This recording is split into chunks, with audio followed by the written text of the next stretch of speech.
I've recorded every single Mythic Plus key that I've attempted in Season 3, and in this series I'm going to cover the highs and lows of each dungeon on my way to pugging to the 0.1% title.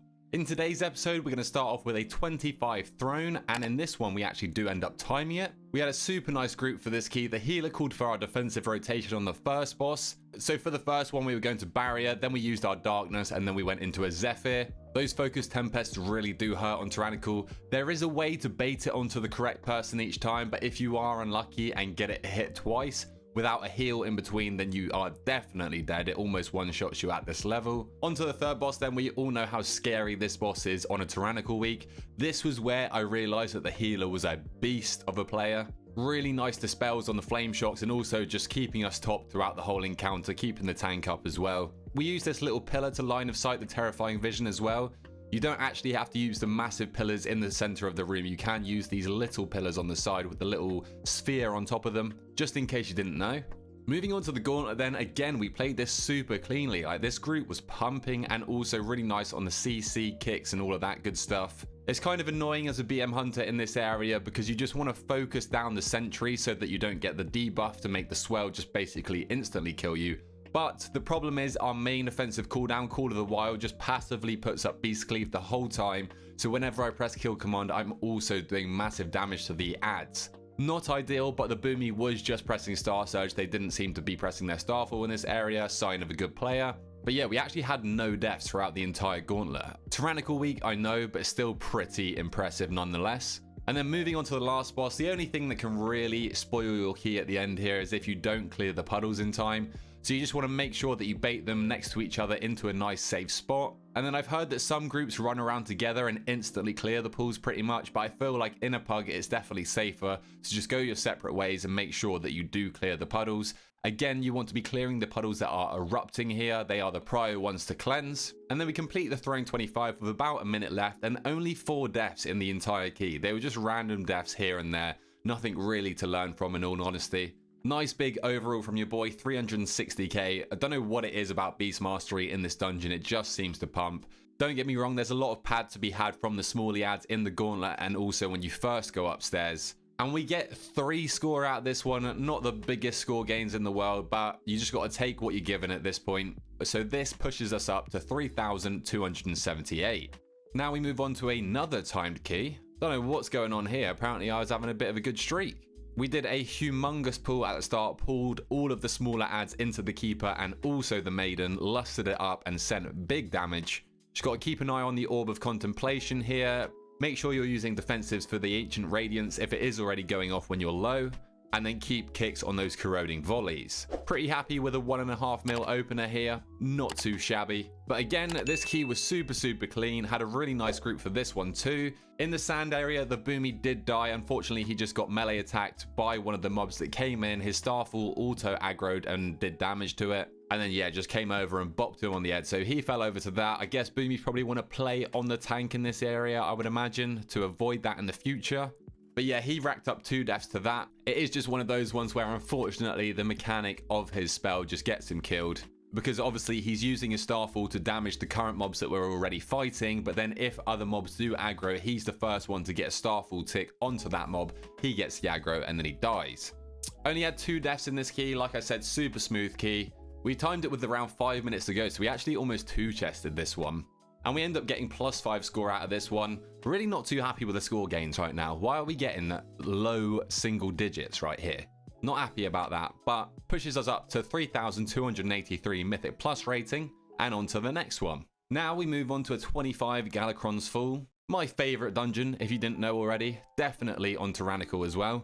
Again, another insane turtle from your boy Vesperal TV. Healer dies, then the bloom is just about to go out from the anomaly. I see that, so I press my turtle in hopes that it goes on me. It does go on me. No dot is applied, and the Pala can sustain himself, so we live through it. Sometimes I just get a feeling that it's going on me, so I press the turtle, and we reap the rewards, baby. On to the time waste then. Our favorite boss on Tyrannical. If you don't already know, we have come into many problems with this boss in this series so far. Time waste was sketchy. The healer seemed to be a little bit slow on the dispel here, so the second one went off very quickly after the first one went off. Seb got taken out by this. but we got him up, killed the boss, and then skipped the dragon after the time waste. We wiped on the Blight of Galakron. That's the problem with this dungeon. You get past the time waste, you think you're smooth sailing from there, but then you run into the Blight of Galakron. Horrible, horrible boss in Pugs. The Evoker and the Paladin get taken out by the Corrosion Orb. I think they accidentally passed it back and forth between them, so they ended up dying to that. And then the rest of us followed suit, obviously. The DH had already called that the key was over at this point, which I think it was, but we believe, so we pressed on again. We did kill the Blight of Galakron. It was relatively scuffed. The healer died at the end, but we got it down. And to be fair, we might have actually had time. We killed the last pack with around 6 minutes to go, but somehow somebody ninja pulled the last pack in the little tunnel, which obviously means that we're going to go into Iridicron with too little time left. On a high tyrannical key, you probably need like 4, 5, maybe even more minutes to kill the boss. My camera angle wasn't the best, but the Paladin tank actually said after that he didn't pull the last pack, but from what I can see, it definitely looks like he just ran into it. Even after going over percent, we still managed to pull Iridicron with 5 minutes left, but unfortunately, the Demon Hunter does die. He didn't press blur for the big extinction blast. You'd think that massive swirly that was on him would signify that he should use a defensive cooldown. I don't know if we would have timed it anyway because we only had a minute and a half left. This was a pretty scuffed key. We had 17 deaths overall, and then the rest of us just get taken out by the Stonecracker barrage because we don't have enough people to soak. So unfortunate key there. If we didn't wipe on the Blight of Galakron, then we probably would have timed it. But yeah, Galakron's Fall is a super rough key, especially on Tyrannical. Next, we move on to a much easier key. We got a 25 Black Brick hold here, which we actually end up 2-chesting. At the start of the key, I asked the guys if on the last boss, if they wanted Lust on P1 or P2, depending on when it was up. They said phase 1 because that is the scarier part. You just want to get through that phase because those Shadow Bolts pretty much one-shot you at this level. We played the upstairs before Ilisana really nicely, had some nice CC on the knife dances. The trash is generally pretty easy in here. Like, the only things you really need to stop are the arcane blitzes and the knife dances. Obviously, you want to dodge the arrow barrages too. You want to make sure that you're baiting these dark rushes onto either side. As long as you're all stacked up relatively close together, then the fire is not going to spread out all across the room and damage you. The Demon Hunter does unfortunately get taken out here. I guess he just stood in the fire for too long. And then we get him back up and it looks like he just stood inside of the bone crushing strike from the Vanguard ad. So he dies again here. I was really late on feign deathing the glaives here. On these later glaives, I had no defensives up, so I want to feign death to redirect it on somebody else. But for whatever reason, I was just super slow on the trigger, so they were going on me anyway. I'm still not sure if you feign death this. I swear that it used to just stop the whole mechanic, but now I think it actually retargets and goes on someone else. So if you're unlucky and it goes on somebody in melee instead, if you don't have another range, then that's not going to be any good. But yeah, I was just slow on it here anyway. Upstairs, we had a super fun pull. We literally pulled the entire corridor to the end and did some big old damage. It would have been so much more fun if we had Lust here, but we were still sustaining 1 million DPS. And then at the end, like a noob, I got bowled over by one of the scavengers.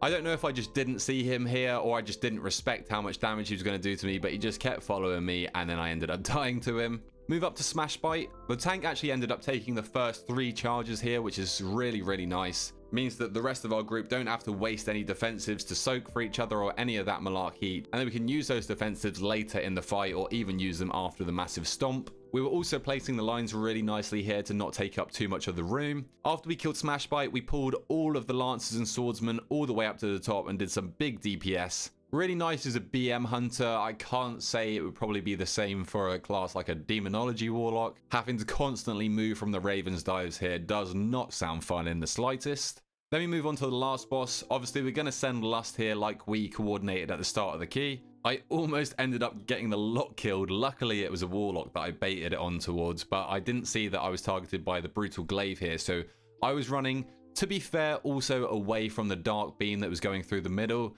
And yeah, I just kind of caught the Warlock in the crossfire. The healers seem to be struggling with the Shadow Bolt volleys. I mean, in a 25 Tyrannical, I'm sure they do hurt, so for good reason, probably. And this fight seems quite mana intensive, like it is a longer fight for sure. And the Demon Hunter did die to the Stinging Swarm ad. I didn't have an amazing amount of damage for the ad, and I'm sure the Demonology Warlock didn't either, but he seemed to tick out really quickly to this. But regardless, we finished the key with 8 minutes left, which means it's a 2-chest. I also got an Ember of Nullification out of this dungeon, which I've since then started using by default. I run with this and a Witherbox branch, both at max hero.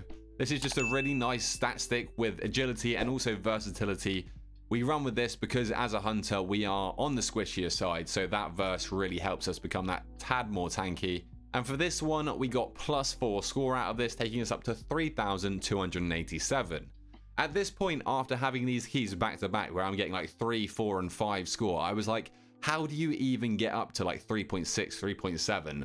But I've since then realized once you start timing the 25s, 26s, 27s, that's where the score starts to juice up. Now we have a very interesting key. We move on to a 25 Waycrest Manor here. Really was not a fan of this first pull at all. We pulled all the way into the stairs room with all the ghosts and then lusted. With the amount of essences that are here and also the cast that you need to kick, like the spirited defenses and all of that jazz, I just don't think this is something you can really do in a pug. We have the silent sigil from the Demon Hunter, though it doesn't really look like he used it here. So we do end up tallying up a fair few deaths to this first pack with lust. Far from ideal, but the whole pool was just scuffed from the start. Like, as you can see, the monk died early, so he's doing no damage. The spirited defense went off at the start because we were all setting up our targets and just getting our head around what he had pulled here. So this definitely took a while and definitely didn't speed up the key at all. Soulbound Goliath was actually really smooth. It is now a fortified week, so bear that in mind, but because we have 3 DPS for it, made it so much easier.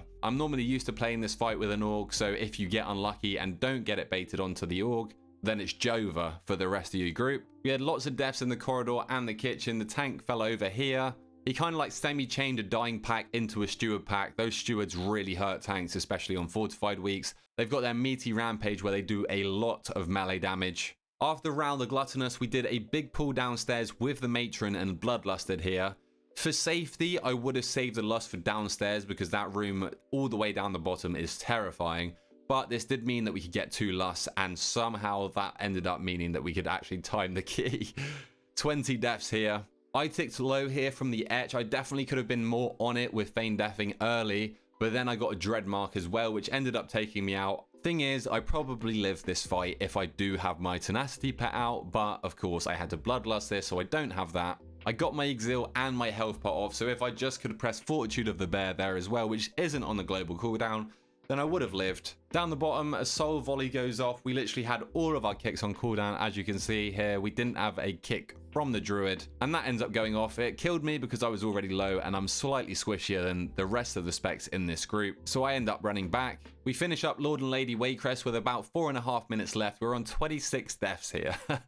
And at this point, I realize, wait, we could actually still time this key somehow. We played the horrors safely. We don't try any shenanigans of taking them onto the last boss or anything like that. I've learned from my mistakes in previous episodes. Here, I'm sending most of my damage into the main boss, just passively cleaving down the ads. We're against the timer here, so we really want to make sure that we kill the last boss, but it is a fortified week, so we should have more than enough time to kill it, and that we do. We time it with just over a minute left. That shows how free this key timer is. And I mean, the damage in this group wasn't even that insane. Like, the other 2 DPS are barely above 200k, but we do get 3 score out of that one, taking us up to 3,290. I can't even complain about the minimal score gains there because I don't think we even deserve to time that key.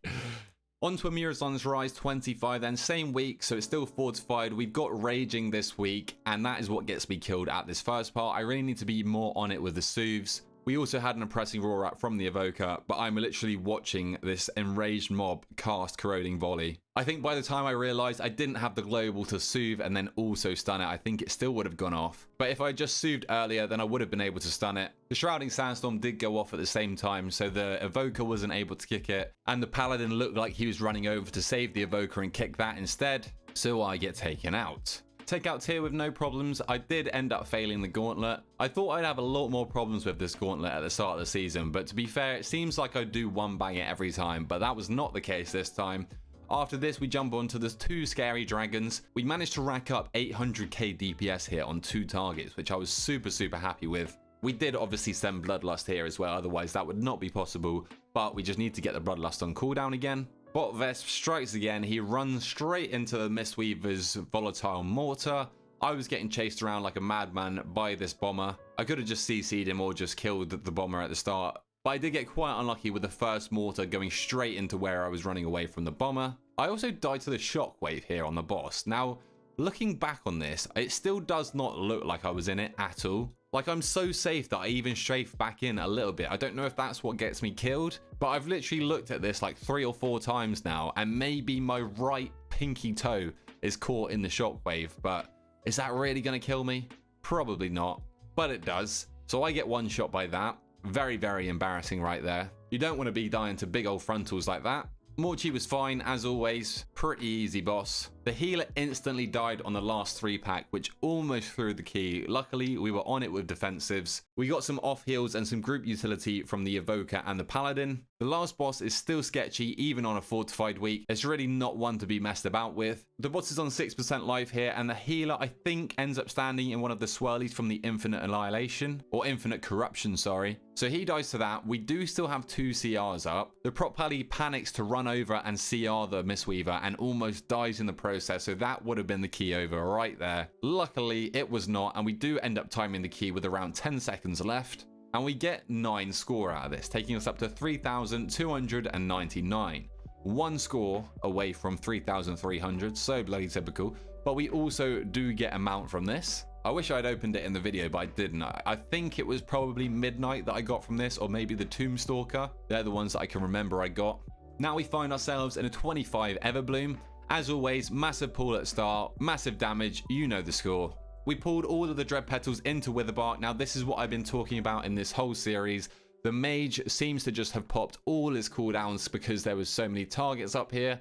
And it's not what you want to do. Please save your damage and send it into the damage phase on Witherbark. It's going to speed up the key so much more. Regardless though, we still get the boss down. We had a few deaths on the way to the council boss. The tank and healer did end up dying. I had some really nice traps and also some binding shots here, but it was raging, so sometimes they would just eat them anyway. The tank fell over to the trio boss on the Noxious Charge. We've seen this one too many times. And in turn, the Arcane Mage dies because he had the next aggro, so the boss just went over and bonked him on the head. We only had 1 CR up, so we got the tank up, continued the fight. It just took a little bit longer than we would have liked. I don't know how scary Archmage Soul is for tanks. I don't know how hard those mage casts actually hit. But to be safe on time here, he maybe could have pulled some fungal fisters into the boss at the end, provided he had the cooldowns up. I'm not sure, but because we didn't, this did mean that we ended up going into the last boss with just over 4 minutes left, which, I mean, it is a fortified week, but that can still be tight. As you see here, we do end up playing the last boss really nicely, but we still only time it with just over 40 seconds left. Definitely a longer boss here. Finally though,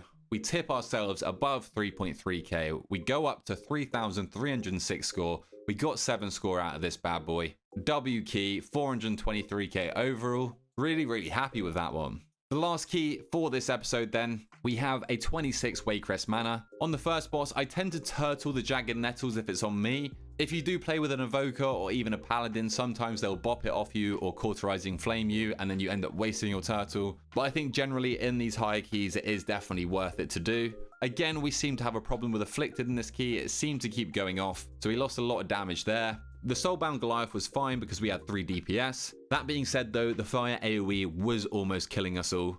I did not expect it to do that much damage on a fortified week. I don't know if the healer was just maybe struggling to keep up a little bit, but we made sure to use our defensives regardless. On to Ral the Gluttonous then. You don't want to be having your problems on a fortified week on the bosses, but here we did. I definitely do want to get into the habit of freezing trapping one of the ads that he calls at the door where they come from, but that would not have saved the wipe here. My binding shot does come off cooldown just as they pretty much get to the boss, so I could have used that, but I was definitely focusing on killing them before they got in as well. We had a Vortex from the Druid, but a Typhoon would have definitely have been nicer if he placed himself in between the boss and the ads and Typhooned them all away. They wouldn't have got through. And then after the wipe, he blames it on me not freezing trapping one of the mobs at the entrance. Now, buddy, I do not think me trapping 1 ad in the whole entire fight is going to stop 3 ads from getting into the boss, but that's just me. Maybe I'm wrong. If he Typhooned the mobs away, then we would have lived, but I guess that was just him projecting onto me. Again, I could have binding shot, but with how they were basically already at the boss, it might not have saved and I would have lost DPS and then the ads might have got through anyway. But yeah, other than that, I don't really know how else we could have lived here. I was swapping to the ads very early to make sure that they were dying. I don't know if the other DPS were. To be fair, I think they were as well. I guess they just had a lot of health. But that is the key GG. I just wasn't a fan of the way that the druid indirectly blamed it on me. He came into my stream afterwards and says that he wasn't blaming me, but if you wipe and then instantly start pointing fingers, that kind of seems like blame to me. But anyway, who cares? We'll go on to the next one in the next episode. If you guys are enjoying this series, then please feel free to drop a like down below and subscribe to your boy if you're new. And until next time, I'll catch you guys later.